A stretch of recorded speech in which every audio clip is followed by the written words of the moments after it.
passé plus de 2 ans à traquer la moindre trace de Thorn, son mari disparu, et traverser les Arches pour pouvoir enfin lui avouer ses sentiments et faire de lui son meilleur allié.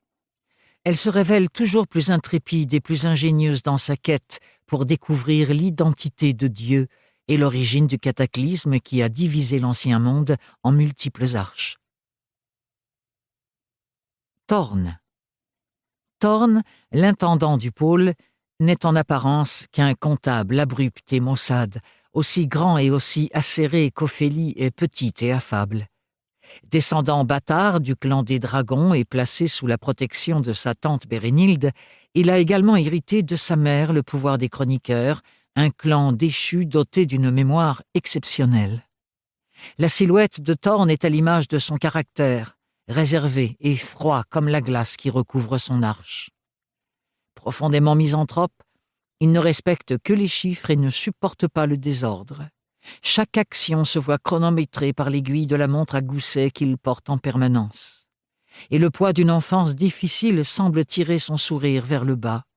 Néanmoins, il dévoile peu à peu une réelle répulsion pour la violence, une volonté féroce de protéger ceux qui lui sont chers et un sens du devoir inflexible.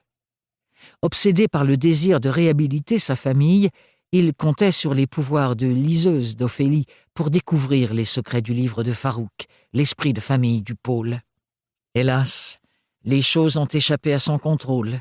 L'horrible complot dans lequel il a plongé sa fiancée, sa tante et ses proches manque plus d'une fois de les conduire tous à la mort. Résolu à ne plus impliquer Ophélie contre son gré, Thorn choisit de disparaître pour mener l'enquête sur l'identité de Dieu et sur cette force implacable qui semble régir en secret la vie sur les arches. Pourtant, c'est lorsqu'il fait équipe avec Ophélie que chacun révèle le meilleur de lui-même, comme si leurs failles et leurs insécurités se voyaient guéries par les yeux de l'autre. Le corps couturé de cicatrices et désormais estropié de Thorn se dessine comme le contre-pied de son esprit brillant et comme le témoignage de son vœu ultime de faire le bien, le mieux, pour les siens et pour le monde dans lequel il vit. Archibald. Membre du clan de la Toile, doté d'une variation des pouvoirs familiaux du pôle relevant de la télépathie, Archibald est l'ambassadeur du pôle, sans que l'on sache exactement de quoi relèvent ses fonctions, car l'on attendrait d'un ambassadeur un certain sens diplomatique. Or, il se dévoue corps et âme à faire exactement le contraire. Débraillé désinvolte et coureur de jupons, il a également pour habitude de ne jamais mentir et ne se soucie pas toujours des sentiments de son interlocuteur. Paradoxalement, il est à la fois extrêmement respecté et méprisé pour ses frasques. Peut-être, du fait de sa beauté séraphique, est-on plus prompt à lui pardonner ses errements, à moins que sa position à la cour et la crainte pleine de déférence qu'inspire sa famille ne lui confèrent un prestige dont il s'échine à démériter. Nonobstant, l'irrévérence d'Archibald cache en réalité une vive intelligence et une profonde mélancolie.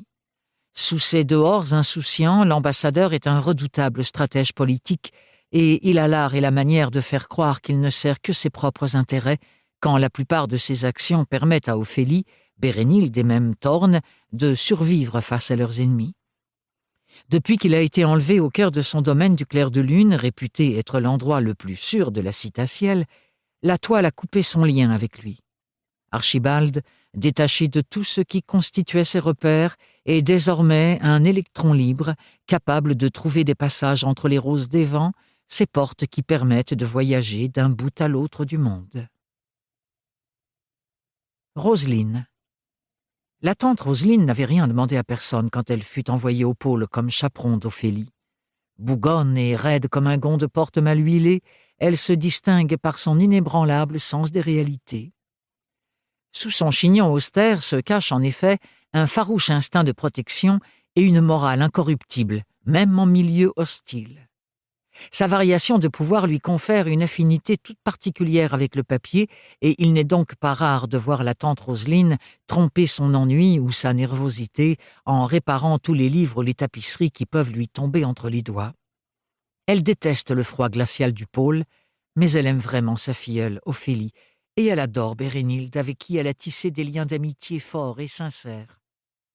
lorsqu'elle est contrainte de revenir sur Anima. Pour continuer à écouter ce livre audio gratuitement, cliquez sur le lien dans la description et vous pourrez l'écouter en entier sans frais grâce à l'essai de 30 jours d'Audible.